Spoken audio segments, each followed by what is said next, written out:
Today, we move away from the usual. Today, we'll talk about love. But as most of you might know, the greatest of love stories often end in tragedy. So today we are going to talk about love, Raziya and Altunia.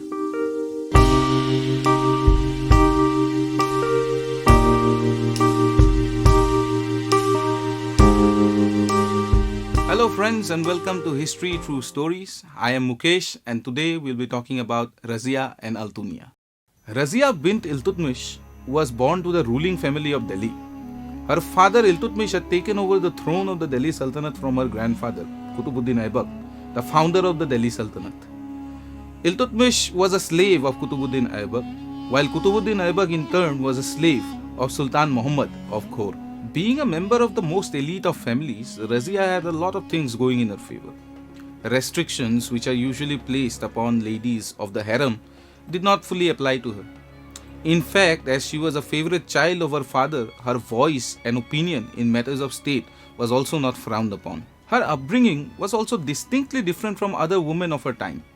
Apart from receiving the usual education in Islamic theology, she also received training in statecraft and the martial arts.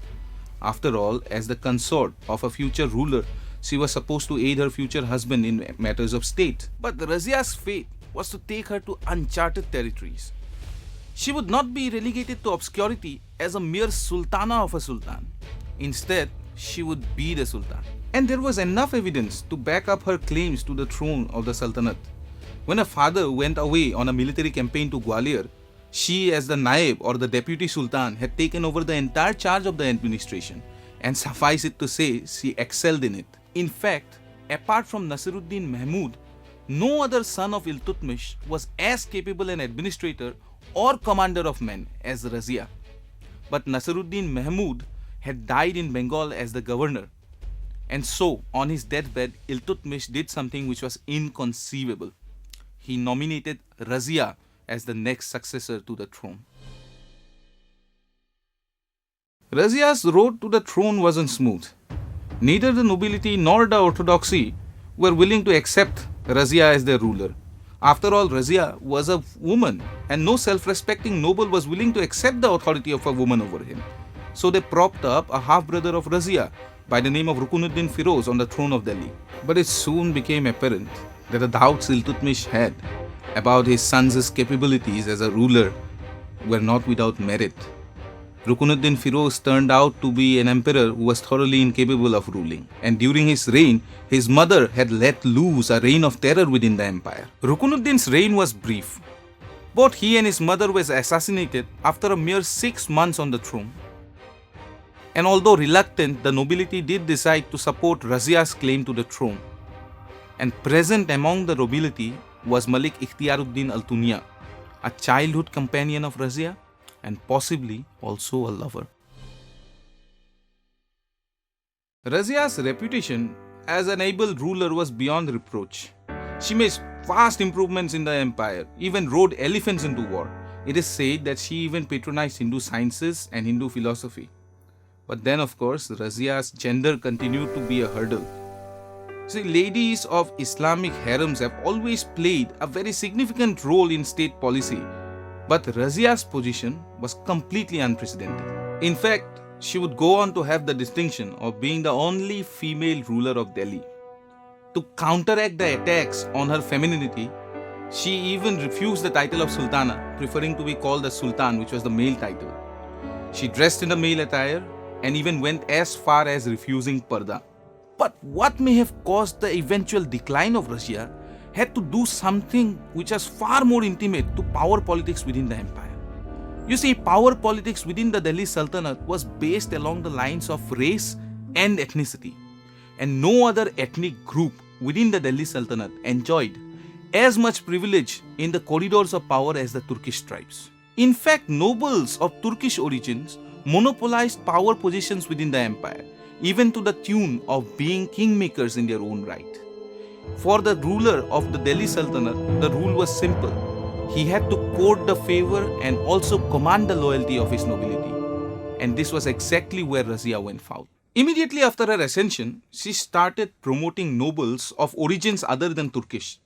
The most notable case in point is that of the rapid rise of Jamaluddin Yaqut, who was an Abyssinian slave from present-day Ethiopia.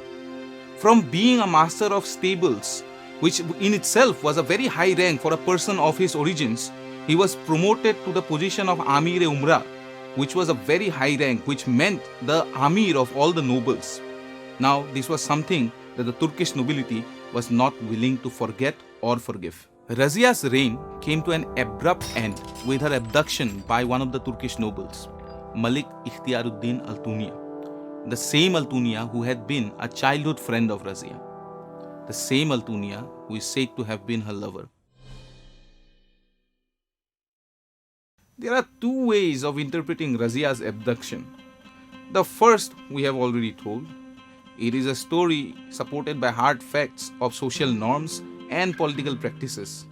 However, the second is a story of love. It is said that behind the cold walls of politics and intrigue, Malik Altunia was desperately in love with Raziya, and Raziya in her turn loved him. They had loved each other since childhood, sticking with each other through the thick and thin of life. While no other noble was willing to vouch for Raziya's claims to the throne, it was Malik Altunia who stood by her side, and for his devotion, Raziya had granted him the governorship of Tabar Hind. Fate seemed to smile on them, and for the briefest of moments, it seemed that the road ahead was filled with happiness and joy.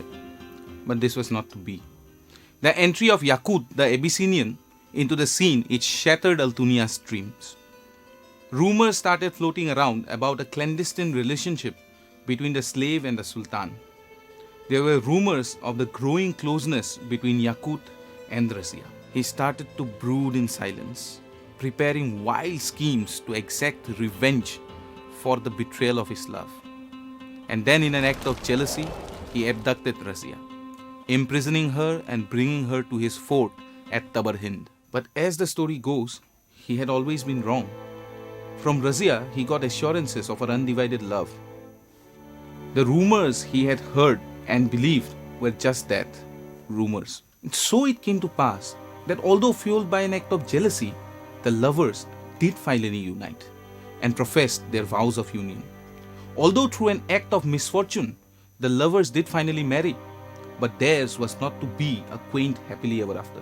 Raziya's absence from the imperial capital meant that her throne was forfeit. A half-brother of Raziya by the name Behram Shah was quickly installed as the next ruler of Delhi Sultanate, and everybody knew who were really in command of the situation. The lovers realized the desperation of their situation, and they made a united effort to regain the throne. They quickly assembled an army and they marched towards Delhi, but they were apprehended by a much stronger force let out by the new Sultan. They made a valiant attempt, but in the end, they had to face defeat. The lovers were abandoned by their army, and in their retreat, they were seized over by Jat villagers on the outskirts of Delhi. They were robbed, and then they were put to death. And so ends our story of love, jealousy, power, and intrigue. Ever since the beginning of history, as a formal discipline of study, one of the primary functions of history has been to make our past understandable, explicable, and if possible, predictable. Throughout the centuries, a vast majority of historians have tried to make history as scientific a discipline as possible. Some have even tried to come up with historical laws. Human history has been reduced to a neatly arranged sequence of interacting social, cultural, and political factors, all playing out an orchestrated dance over the hard surface of economic reality. In this narrative of history, there is no scope for factoring in individual action. And if individuals do become part of this narrative, their actions are seen as predetermined by the society that they live in. But is history truly so rational? Can we truly rationalize our history? What about human emotions? What about love, the most irrational of human emotions? What is its place in the retelling of our own history? The question we must ask here is philosophical in nature. And like most philosophical questions, it has no definite answer. The question we must ask is, are human emotions products of the society that we live in, or are they eternal manifestations of our essential nature? We must also ask the question, what role human emotions have played in the shaping of our own history? The story we narrated today can be seen both ways. The logic behind it can be the highly rational factors of socio-cultural milieu and imperial politics. Or conversely, it can also be the story of love, jealousy, and betrayal. How you choose to interpret it is up to you. But love, jealousy, hatred, and violence, they were here with us when the first human lit a fire in the heart of a dark cave. And they will be with us in our relentless march towards the future. Thank you for watching History Through Stories, where we retell stories of our past to know our present better. Thank you for watching History Through Stories. If you liked our video, please subscribe to our channel and share it with your friends and family.